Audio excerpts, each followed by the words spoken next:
I would like to make a few comments for the benefit of our new witnesses. Please wait until I recognize you by name before speaking. For those taking part by video conference, click on your microphone icon to activate your mic, and please mute yourself when you're not speaking. Remember, remind everyone that comments should be addressed through the chair. I would also now like to welcome our witnesses to our committee. We'll open it with a 5-minute opening statements and then rounds of questioning from our different members of parliament. Opening statements for 5 minutes. I will try to get your attention when you have 1 minute left. Please try to keep it within the 5 minutes block for scheduling. Dr. Taylor, you have the floor for 5 minutes. Great. Thank you so much. Good morning. Before I begin, I would like to acknowledge that I am speaking with you on the traditional and unceded territory of the Algonquin Anishinaabe Nation. My name is Jeff Taylor, and I am the chair of Colleges and Institutes Canada's National Research Advisory Committee. I'm also the Associate Vice President of Applied Research Innovation at the Nova Scotia Community College. Very happy to be here today. I'd like to thank the Government of Canada for this opportunity and to speak about how we can better support commercialization of intellectual property. Colleges occupy a unique position in Canada's innovation landscape. Our members, over 140 colleges across Canada, facilitate demand-driven innovation through college-applied research. In contrast to other research conducted at post-secondary institutions such as universities, college-applied research is different in 3 key ways. 1, the research question is generated externally, usually by a small or medium-sized business partner. The research is conducted quickly. About 85% of research projects are done in less than 1 year. And of key relevance to this hearing, any intellectual property generated during the project is turned over completely to the business partner. It stays with industry.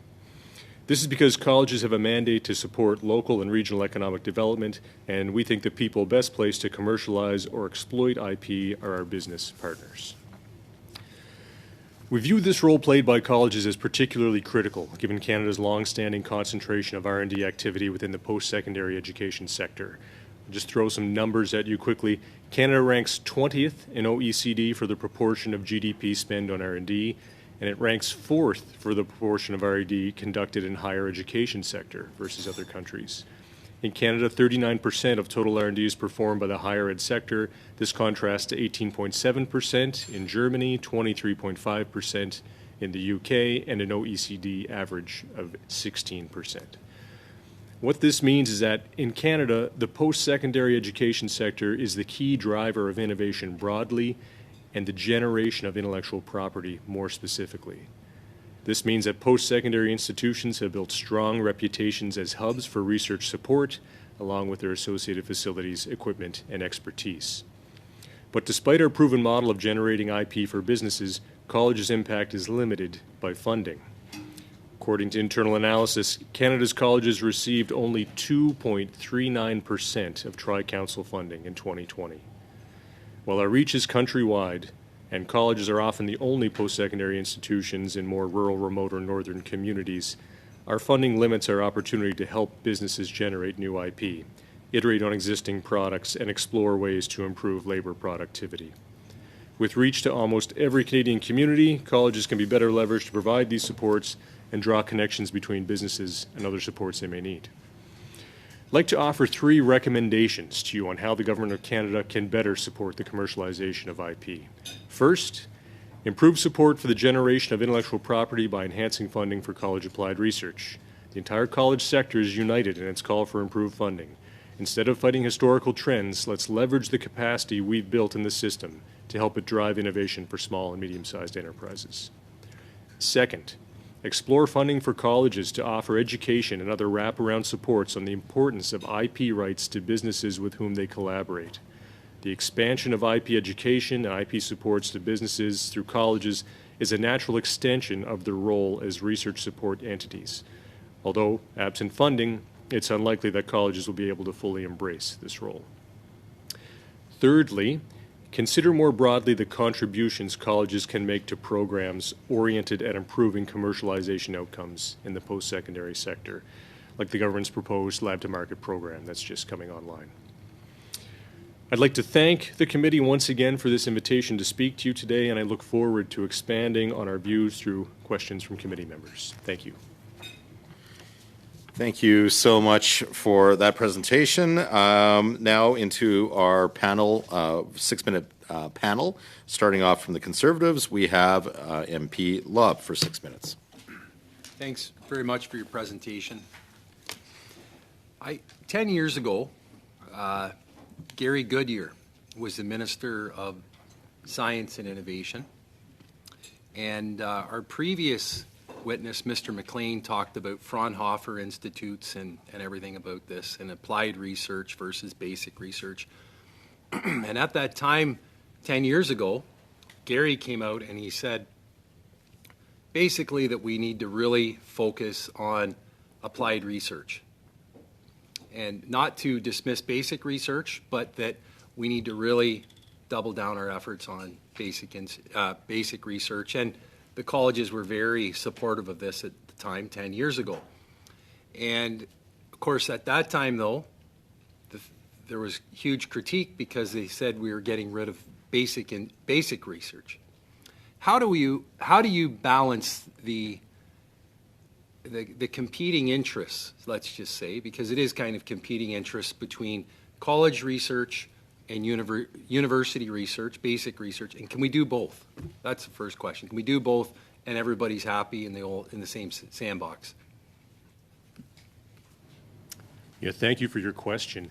I worked 10 years ago in universities in Canada and in the U.S., and university research so essential. We have world-class universities here in Canada, and we absolutely need to rely on them to produce that basic fundamental knowledge that we all need. On the other end of the spectrum, though, we've got businesses who are trying to answer day-to-day questions like, how do I increase sales? How do I reduce costs? How do I de-risk an equipment investment? How do I improve a process? And there's a big gap there between that business pull and that fundamental basic knowledge produced at universities. And I would argue that applied research is the bridge between them, and that's really where colleges really live and want to thrive. I think not only can we have both, I think we need both, and it's essential for us to have a strong kind of thriving economy in Canada. I mentioned in my opening statement, colleges have 2% of the overall Tri-Council budget dedicated to them. That's 140 colleges fighting over 2% of the budget. And I think there's 110 universities in Canada, and they have 98% of the budget.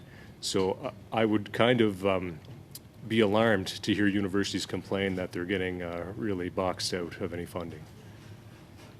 You never know who can complain about what, I guess. That's always fair to say. The next question I want to ask you, and maybe you can offer a frank assessment, but are our community colleges across the country really at a teetering point right now, coming out of COVID, issues with hybrid, issues with international students, enrollment declines, students not making it through the first semester because they're not prepared. Are we, it's maybe a little bit beyond what we're talking about today, but in a way it isn't, though, because we want to make sure that these students that do the research, are we at a critical path right now, a critical point with our community colleges in Canada? Are they at risk? So related to the question broadly about community colleges at risk, I'd say no, enrollment is still strong. We still have a lot of opportunity to even grow, I would say, and as the kind of broader skills and micro-credentials terminology becomes more commonplace for education, colleges are really able to occupy that space quite effectively and nimbly address that call to action. So I wouldn't be concerned at all about the future of colleges. But to answer your question related to this committee today around IP, I would be more concerned about how we're having to turn away partners due to our limited funding. So between 2020 and 2022, we had to say no to 12,000 plus partnership requests to support innovation with business because we just don't have the money. So the receptive capacity is there. We want to do this. Every college across Canada is very connected locally to their community and wants to help startups and small businesses succeed, but the funding is really limiting us right now. Okay, fair enough. So the federal government's going to be involved in any funding, and the provincial government likely is in there as well for some. One of my issues has always been, though, and you did mention it in your statement, that whatever the outcome is, if it's positive, that the business itself has the ownership of it, okay? Which is good for the business. But as the federal government being the investor, as kind of like a venture cap investor in the research, yes, the previous witness says you get it back in taxes and you get it back in this and that. Is there any issue with that? I'm not saying there is, but is there any philosophical issue with the government's continually pumping money in, but not having any ownership in any of the benefit that comes? Not saying it one way or another, I'm just asking the philosophical question there. Yeah, philosophically, I'm not sure I have the best answer for this. I think every business partner we work with is quite happy to be able to leverage some government funding support. Every project we do, of course, is with a partner, and we always require them to provide some skin in the game. So it's not just a kind of a quote-unquote free ride for them. The knowledge translation of having the IP stay with the partner is where we think it should be to get the most commercialized value out of it. The average value. I know it's probably difficult to say, but what is the average value of a research project that a college would look at? Is it $50,000, $150,000? What would it be? Yes, so there's a spectrum, of course. A small kind of stage one project with a partner is typically around $25,000. And then as we progress and grow that relationship, we would expect to grow more and more and more. And of course, we don't just work with small businesses, we also can work with large corporate entities, and we would expect them to have more skin in the game and higher dollar valued projects. Okay, well, I guess I'd just say, like in southwestern Ontario, where I'm from, if agricultural manufacturer or an automotive manufacturer wanted to come into a college and do a project, why wouldn't they just fund it themselves? Like, why would they come begging to the federal government or the provincial government when if it's $250,000 or $150,000, like a mid-sized automotive manufacturer should be able to come up with that money?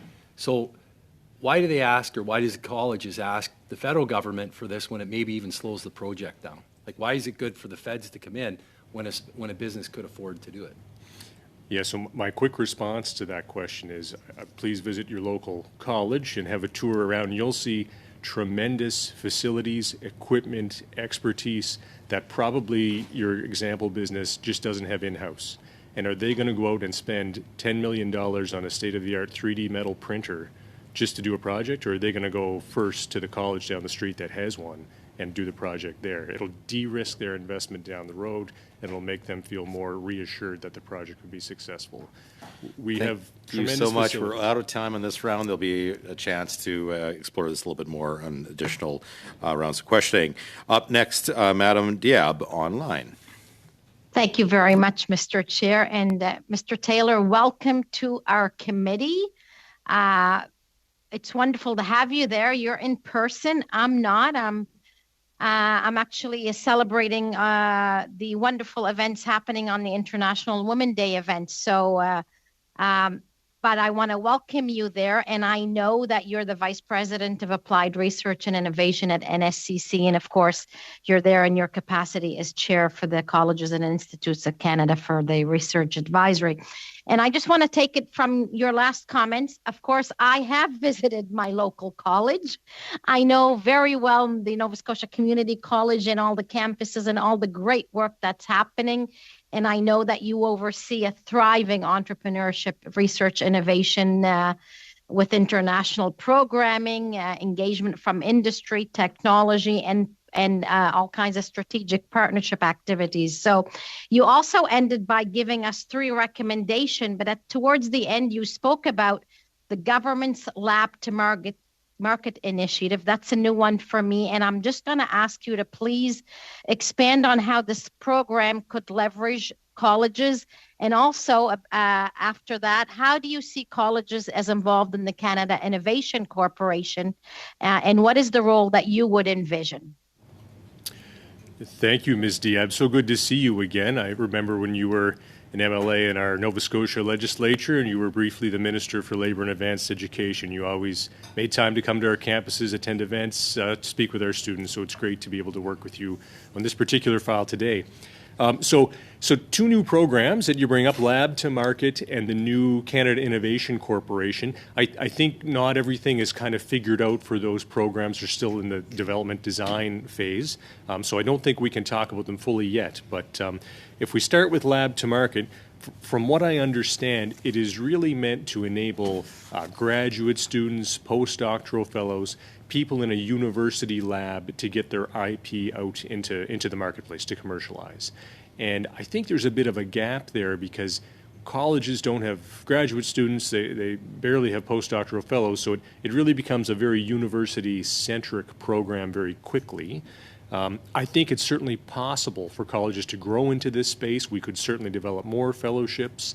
I can tell you from your backyard, Ms. Diab, we have a great relationship with Dalhousie University, and there's one program, I believe it's a master's in computer science program. It has a co-op term, and the students actually come over to our labs at NSCC and will spend their co-op working there and get hands-on experience and trying to solve real-world problems, and then we'll go back and finish their work at the university. So a chance for inspiration and collaboration to occur between institutes, all with the hope that sort of IP will come out of it and get commercialized. So I think there's opportunity with Lab to Market for us to think more about how colleges can play in that space. Certainly I'll be working on it locally, and I hope that nationally we can become a little more coordinated. Your second question about the Canada Innovation Corporation, we have done great kind of background work, meeting with officials as they develop their planning documents. They just launched a blueprint recently, and we were so pleased to see that colleges were called out specifically in the blueprint. And from what we understand, this corporation is not going to be providing direct funding to any colleges or universities, but rather be business focused. But with the IRAP program, that's the Industrial Research Assistance Program, moving over to the Canada Innovation Corporation, I'm confident that we'll be working together with them. We've worked with IRAP for years. The money flows to a business partner, but then the college research is funded by that partner. So there's models there that I know will work well, and we look forward to exploring that more with the Innovation Corporation.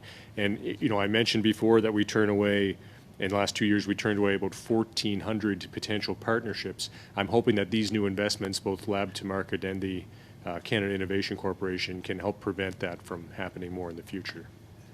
Mr. Taylor, I know the government provided an injection in Budget 2021 to support and sustain college applied research, as well as SME innovation. Can you expand on the value of that investment and how it supported innovation throughout the pandemic? Yes, thank you for that question. In 2021, the government generously boosted the budget for college applied research to $45 million. We very much appreciate that injection of capital. When the first call for proposals went out, there was 153 applications for $188 million. So clearly there's capacity in the sector to consume the $45 million and much more. Part of the funding was to try to establish more collaborative research across colleges, and there was $118 million proposed to do that, but only $13 million could actually be funded. We're so fortunate in Nova Scotia we were able to receive one of those. We partnered with College of the North Atlantic in Newfoundland and Holland College in Prince Edward Island to look at mapping kelp beds all around the east coast of Canada, around Nova Scotia and Newfoundland. And then we harvested samples of the kelp to send over to Holland College to their culinary institute, Canada's Smartest Kitchen, where they actually developed neat food products out of the kelp. Kelp chocolate, kelp sushi, kelp salad, all kinds of different things. And eventually that will become products that go to market, export. It could develop a whole new aquaculture sector around kelp. So these sorts of investments, that was a $2 million project, these sorts of investments clearly grow the economy in so many unique ways. It kind of the sky's the limit when we get together like this. And with the time remaining, I guess I'm wondering, can you expand a bit more on how our college is currently addressing the IP aspects of applied research? I'm going to ask that response be provided in written form. We're ready over the time period. Moving on to Mr. Blanchette for 6 minutes. Thank you. Merci beaucoup, Monsieur le Président. Je salue les témoins qui sont avec. Thank you, and I'd like to thank the witnesses for being here with us for the second hour of our meeting. At the risk of repeating myself, I'd like to go back to a topic that I've raised in the past, funding for research in Canada. Mr. Chair, we've got with us representatives from the Colleges and Institutes of Canada. I took the time to do my homework and to read through their pre-budget requests. I thank them for the work that they've done. The first recommendation that they're asking us to work on is an increase in funding for research and development in Canada. I will read the title in the brief, the pre-budget brief from the organization that's before us today. The problems with innovation in Canada. And it says that Canada is a 20th out of 36 in the OECD when it comes to research and development and investment in that area. When it comes to GDP, we're at 1.6%, when the average is 2.7 in the OECD. And Mr. Chair, in 2001, we were at 2%. Now it's 2023, or 2021, it's at 1.6. So this is a decrease. Now, I don't know if for some members of the government, science is witchcraft.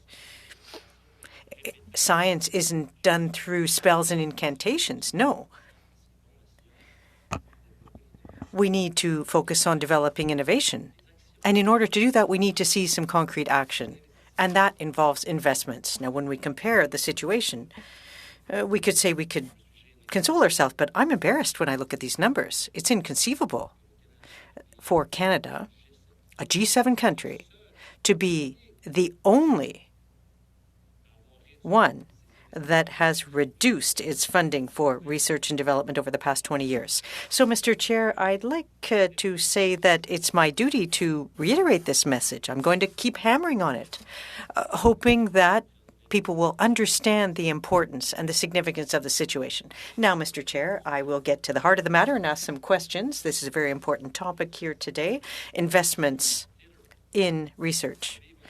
Mr. Taylor, you talked about a funding shortage for research in Canada, a lack of support from the government, and you said that there's some 12,000 offers of partnership that were rejected by your institutions. I'd like you to explain here today what are the consequences, the concrete and direct consequences of the lack of support by the federal government when it comes to research. And I'll wrap up with the following comment. You said that you only got 2.3%. Well, I'll round off the number because I can be generous, 2.4% of funding from the three granting councils. So, Mr. Taylor, I'd like to hear your comments on that. Yes, thank you for the question. I'll give you a bit of history on the funding we've had over the last 10 years from the Funding Council. In 2013, it was 1.87%. In 2015, it was 1.99%. And in 2020, it was 2.39%. So a flat 2% within rounding error. But there is a small uptick there. Of course, we're very grateful for that increased funding that comes. I think there's a chance to build more momentum and increase funding and in the pre. Excusez-moi, Monsieur le Président. Il y a la traduction. Just a Mr. Chair, the translation isn't coming through. We'll just suspend for a second and we'll confirm. Your time is stopped at 2 minutes and 10 seconds.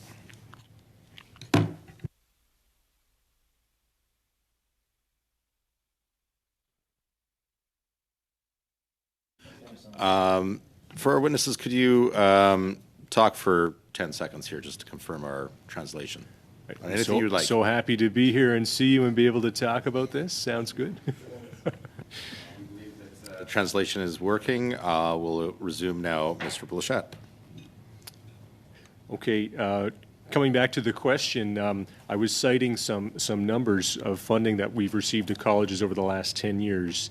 In 2013, we were at 1.87%. In 2015, we received 1.99% of Tri-Council funding, and in 2020, we're at 2.39%. So Flat 2% within rounding error, but there is a small gradual uptick for which we're very grateful, and we think we can probably build on that momentum and be able to grow that more. The numbers, if we look at NSERC data, just the last 2 years at NSERC, 1,400 proposed partnerships were stalled because of a lack of funding. So there's definitely an appetite to see that increase. I think, the importance of rebalancing these investments, of course, the importance of fundamental university research, I don't want to discount at all, but I think growing the envelope for the community, the college and community innovation program would be a great opportunity here. And, absent this move, we're leaving opportunity on the table. Merci beaucoup, Monsieur Taylor. Vous aviez... Thank you, Mr. Taylor. In your brief, you also talked about the possibility of expanding contributions that CEGEPs and universities can provide in terms of commercialization of intellectual property. And you talked about the possibility of a national platform for moving from the labs to the markets. Now, that's something that could be developed in order to enhance commercialization. Could you say a few more words about that?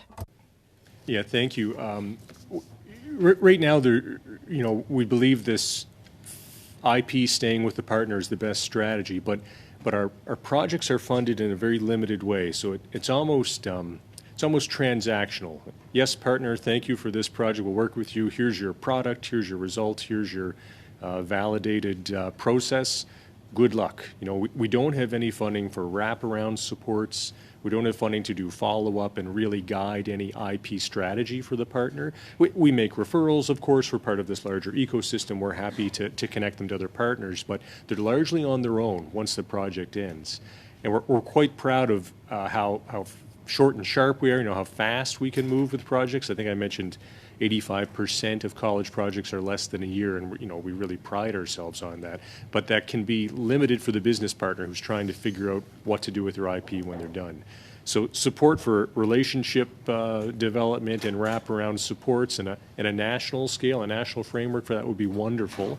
Right now, I expect it's very ad hoc and piecemeal, different from college to CEGEP, and depends really on what kind of funds the partner would have. So quite limiting for a lean startup enterprise. Thank you so much for that. We're out of time on that round. Now moving on to the next Member of Parliament, Mr. Cannings, for 6 minutes. Well, thank you. Thank you both for being here. And I'll continue on this line. I'm just interested in more details of, you say you turned away thousands of potential partners because the funding wasn't there.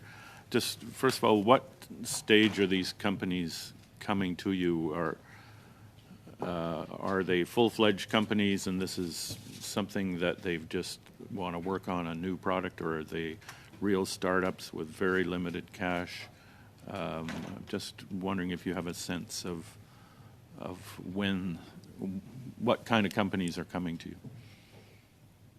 Yeah, so it would certainly be a spectrum across the board. And this is a fun fact that I share. Colleges, every college, every Canadian is a 30-minute drive from a college campus everywhere, right? So colleges serve people in large urban centers right down to the most rural of locations. And that really means that we serve startups who just have an idea they want to get off the ground up to much more established businesses. All very SME focused. We don't do a lot with giant corporations. Sometimes we do, but much more focused on the small enterprises. Certainly in Nova Scotia Community College, we've worked with a spectrum of partners from the startup who just has a neat idea of how they can take their hobby maple syrup tapping in their backyard to market and help them kind of get out there with new culinary innovations, up to very large, well-established 50-year-old local businesses. We just did a project with a company called Coltech. It's a window manufacturer in Nova Scotia, in rural Nova Scotia. And they wanted to integrate a solar panel into their windows. So now there's a product on the line now that shows how You just put up the window, it's nice clear glass, but you put it in the sunlight and it generates electricity for your home, and we help them with the integration of that product. So it can be sort of across the board. The breakdown of partners is 67% small and medium enterprises, 14% large corporates, and 14% nonprofit. Okay, and you say you had to turn these down because the colleges didn't have the funding. Was that funding, would we need more faculty? Would we need more facilities? How is that broken down? I'm just, if the governments were to provide more funding to colleges, what do you need the most to say yes to these requests? Yeah, that's a great question. So the funding really goes toward expert knowledge. That could be your faculty comment. So a bit of staff time. Consumables and equipment is a large part of what's going on. So if we're going to integrate a solar panel into a window, we need to buy a lot of equipment to make that happen. I don't mean a lot, but $10,000, $12,000, $15,000 worth of equipment to make that happen. And that can be a barrier for a small business. That's just not an expense that they can afford on their books. Okay, good. I guess it's a criticism we hear of Canada, or at least where Canada differs from other countries, is the amount of private sector investment in these innovations. And I'm just wondering if you have any comments on how we can get that to change, whether these IRAP or the New Innovation Corp funding will help that. I'm just wondering where we can make a difference. Yeah, the business expenditures in R&D and that statistic is tough for Canada, I agree. I love to think that colleges are part of the solution for this, and that's because we really leverage industry's contributions in this space. A partner who needs us to do a project for them to develop a new innovation, we're not going to just kind of give it away. We need them to put some skin in the game, and it's a long-term journey, of course, to get that stat up to where we maybe want it in Canada, but we can slowly tease that along and increase the leveraging amount that business is willing to put in when they start to see benefit. So I think colleges can really play a role in solving that problem. Okay, thank you. Thanks. Great. Thank you very much, Mr. Cannings. Moving on to the 5-minute round, we have Mr. Williams. Thank you, Chair, and thank you, Mr. Taylor. Great testimony so far. What is the success rate of applied research at our colleges and institutions? What I mean by that, if we're working with 10 different businesses, how many are commercialized, and what is the success rate of those? Do you have statistics for that? Yeah, thank you for the question. I don't know if I have stats offhand for that in front of me. I'd like to think that if we had better kind of IP wraparound supports, we'd be able to work with the businesses and follow up and help them with their kind of IP journey post-project. Right now it's often, like I said, transactional. We do the project, we give it back to them, and then we hopefully direct them in a good way to go, but we don't know what the long-term journey of that IP is. We do know, I'm sure you know, this committee knows, that for firms that own their own IP, exports are higher, they pay better wages, there's more growth. So owning IP is definitely an important part of ensuring that they go on the right direction, but we need some investment for wraparound and follow-up to really be able to answer that. I'd ask if you can to submit that to the committee later, if you can get that information. Would you know that individual colleagues, polytechnics, they'd have that information they could submit? Anna? Yeah, we will certainly follow up with that to provide the committee with additional details. Yes, I think we could get some data for you. I think it's very important. I think if examples as well. Yes, examples would be good as well. Yeah. And as we're looking through this committee, we just finished a research project on colleges and applied research across Canada. And colleges stuck out, same as my colleague, Mr. Blanchette. We were very pleased with the results from colleges and universities across Canada in all provinces, and Quebec as well. The stat we heard before was that 95% of Canadians live within 50 kilometers of a college across Canada. And what's really important, I think, about that is that when we look at Canada, Canada is also very rural. Only 95 municipalities in Canada have over 100,000 individuals. 3,500 municipalities in Canada are rural, under 100,000, and colleges are more prevalent across those rural communities. And when I was involved with economic development in my region, which is very rural, we really looked at clusters and working with accelerators across Canada. Those clusters are what, if they scale and they grow, will then develop IP and will be successful in Canada. Universities do a great job, applied research on a lot of different emergency technologies, quantum, biotech, et cetera. But we found there's a lot of emerging small enterprises and small medium enterprises in Canada that work through the college system. So if we have those stats, we can further to relate on how, to your three recommendations, we can help grow those IP rights to Canadians, fund R&D to those different models, and obviously look at IP property right, et cetera. So is that something, do you agree with that? Do you think, is there anything you'd like to add to that? No, 100%. This is great. You should be where I am. This is a wonderful answer. Well, I'm here now. So, you know, I think the next stages I'd like to ask is just on, we've talked about IP. What about growth stage companies or scaling companies? So is that something on your radar that it's, you know, we've talked about that for years, that Canada has a real big problem in not seeing its companies scale. And sometimes when we do see that, and we've talked about the lack of venture capital, et cetera, that those companies end up in foreign hands and the IP ends up in foreign hands. Do colleges see that as a priority, scaling Canadian companies, scaling SMEs? Yeah, it's certainly part of the strategy overall of helping businesses innovate. We're hopeful that this new Canada Innovation Corporation is really going to be focused on that challenge that you just brought up, the kind of ceiling that happens when businesses try to scale in Canada. And part of their blueprint documentation, that seems to be one of their priority areas of focus.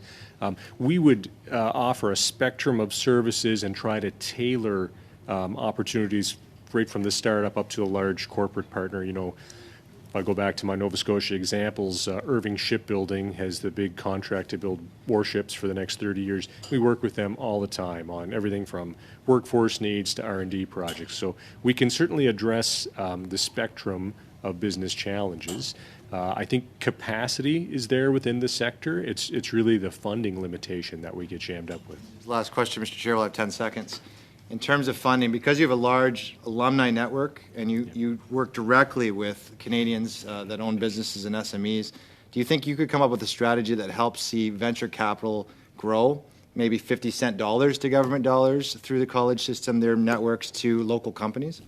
I love that question, right? VC is often brought up as a bit of a challenge for the Canadian ecosystem, let's say, and I think establishing better VC and better access to it through our rural college network, for example, across Canada, could be a tremendous opportunity for us. Good, thank you. Thank you. Thank you so much for that. Now moving on to the final 5 minutes round of questions. MP Salsa. Thank you, Chair. Following up to that last question, the VCs, the venture cap, is the biggest problem that we have, I suspect, and the ability for the government then to have that risk tolerance to initiate some of that. That's not in our wheelbase, right? You don't want us adjudicating these deals or participating, but you do want the funding. And I like the notion of having that partnership with private sector, and some of the colleges that I've visited, be it in Niagara and elsewhere, they've done a great job in dealing with local businesses, as you've just explained with Irving out in the East Coast. So there was 3 recommendations you made. One was about funding. The second one was about funding. And the third, I wasn't sure what you said. If you could just reaffirm. Yeah, one was to enhance college funding. The second one was to explore funding for education purposes. What was the third? So the third one was specifically looking at new programs that are being developed by the government, like the Lab to Market program, for example, and ensuring that colleges have an important role to play in those programs. I mentioned earlier that Lab to Market program, It's largely focused on graduate students and postdoctoral fellows in university labs. And while I think we can be helpful and do stuff in that space, it's perhaps a little university-centric. So finding a way to have colleges break into these programs. Yeah, so you've commented on how 98% of the funding now goes to universities, only 1 or 2% is going to the colleges, and you want a bigger piece of that pie to facilitate some of the practical solutions. And our previous witnesses talked about you can't commercialize, you can't monetize what you don't own, right? And so you want to own these IPs and initiate some of this within Canada and scale them.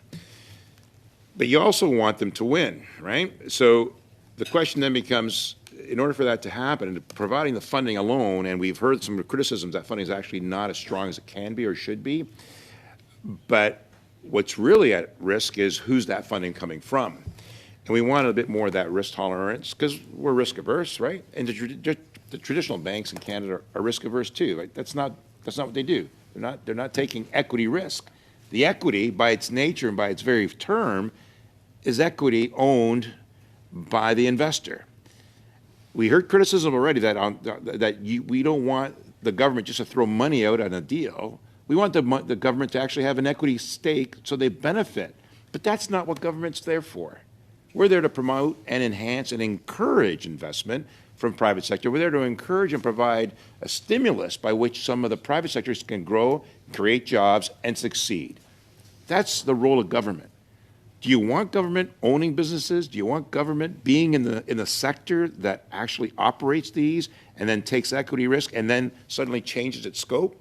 You want us to provide regional sources, regional investment. We want to inspire some of that growth, and you want government to provide some of that funding to those colleges to initiate that very issue.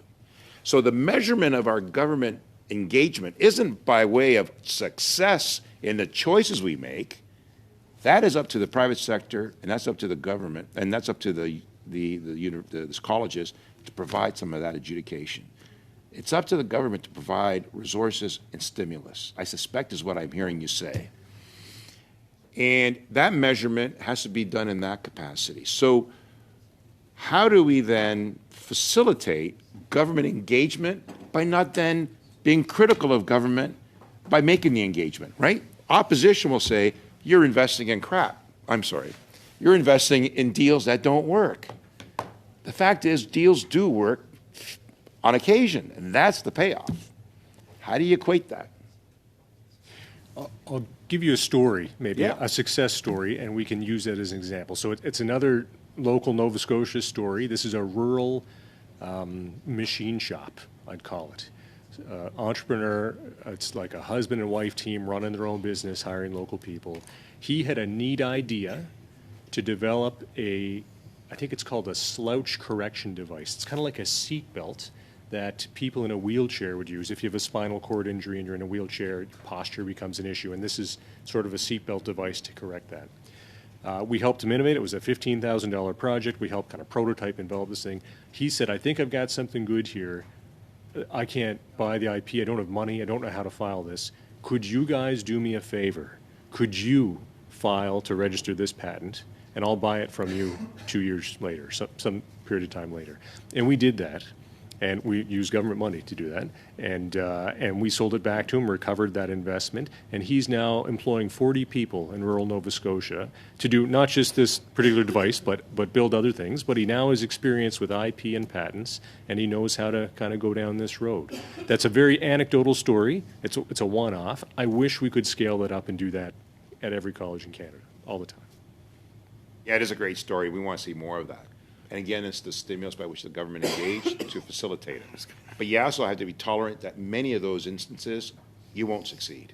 I'm going to have to wrap up, Mr. Salsa. We're 36 seconds over. I won't cut off witnesses, but I will cut off MPs when they are over their times. I appreciate the witnesses for being here today. We will suspend here shortly so that we can deal with... We won't suspend, but we'll take a small little break and then come back for committee business. We will still be in public when we return, so we will just recess here for a quick 2 minutes. If you want a break, we should suspend.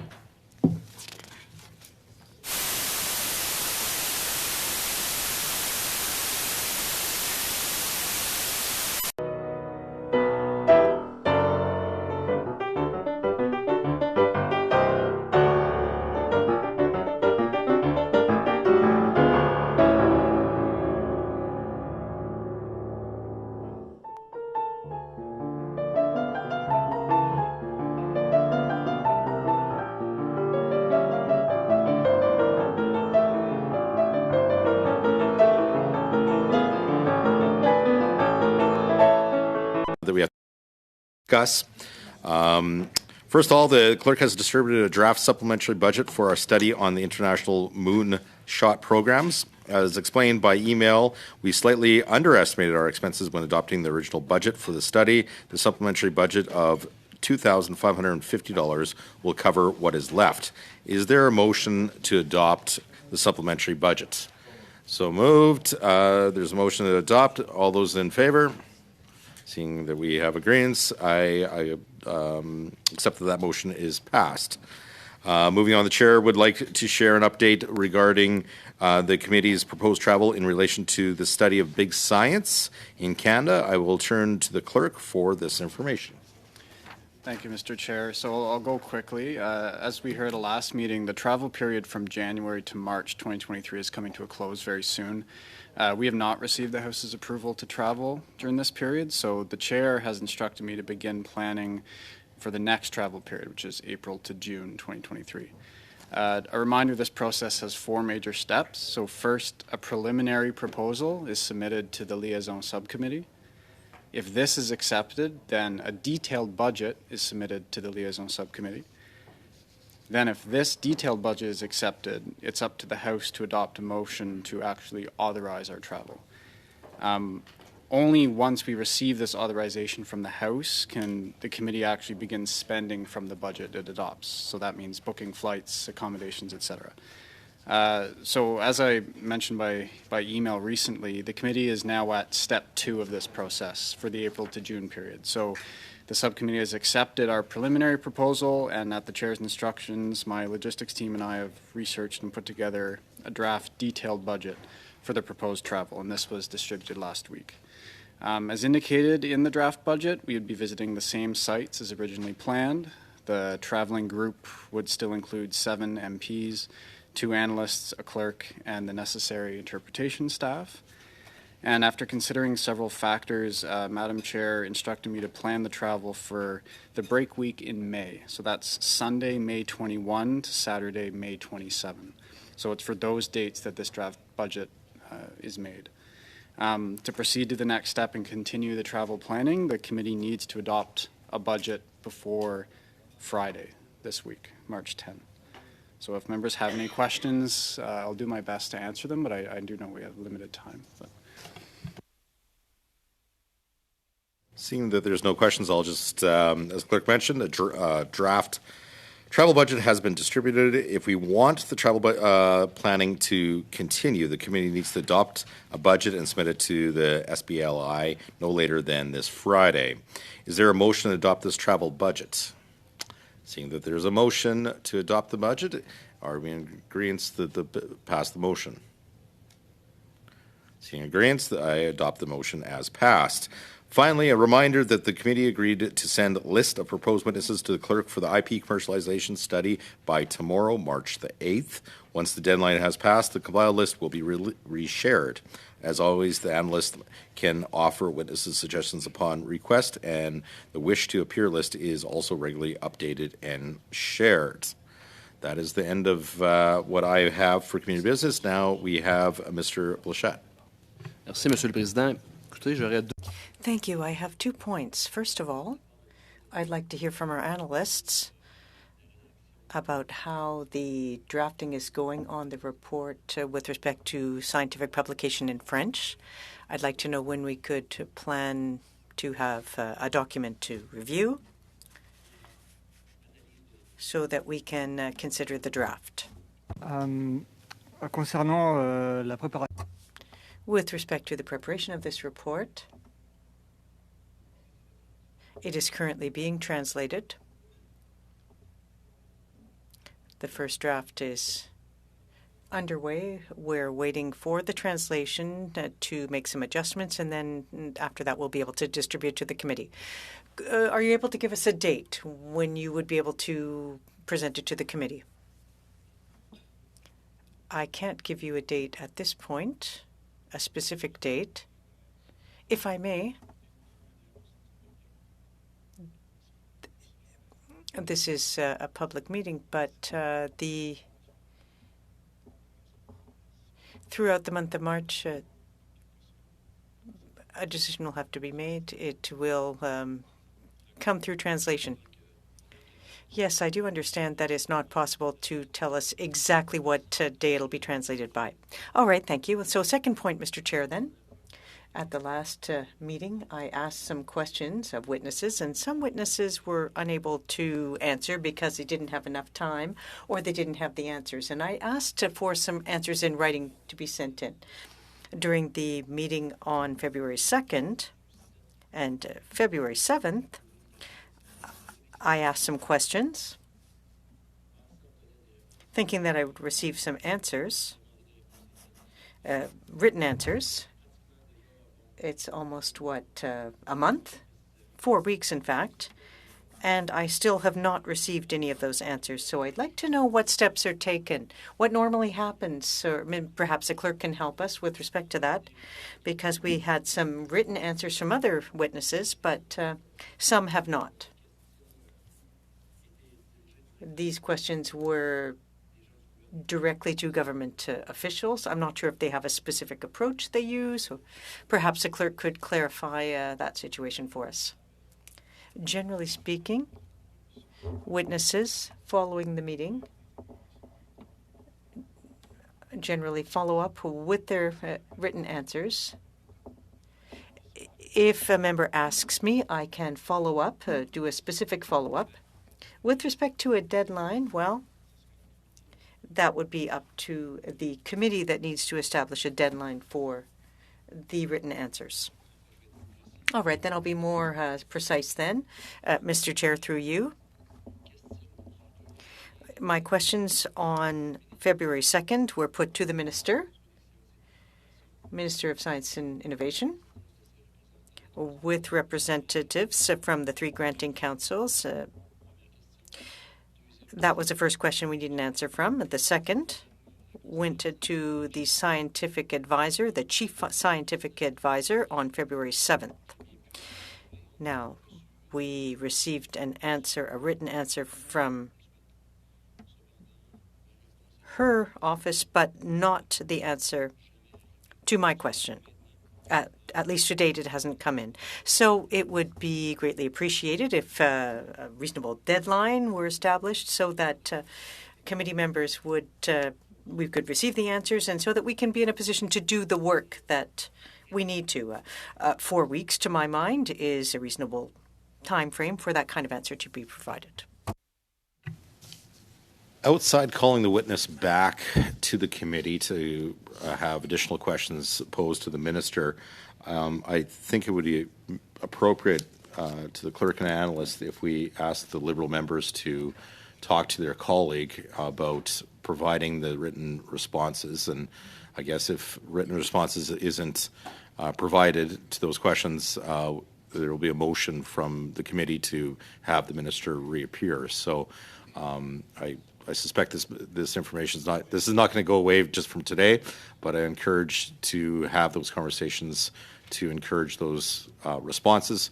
If I'm assuming that the next opportunity we have community business, this will be raised as a question for the committee to entertain having the witness come back to clarify his or her responses. So, barring that, seeing other business, we will, our next meeting is scheduled for this Thursday, March 9th, and the notice will be published soon. Is there agreement to adjourn this meeting? Seeing agreement, we now stand adjourned until Thursday, March the 9th.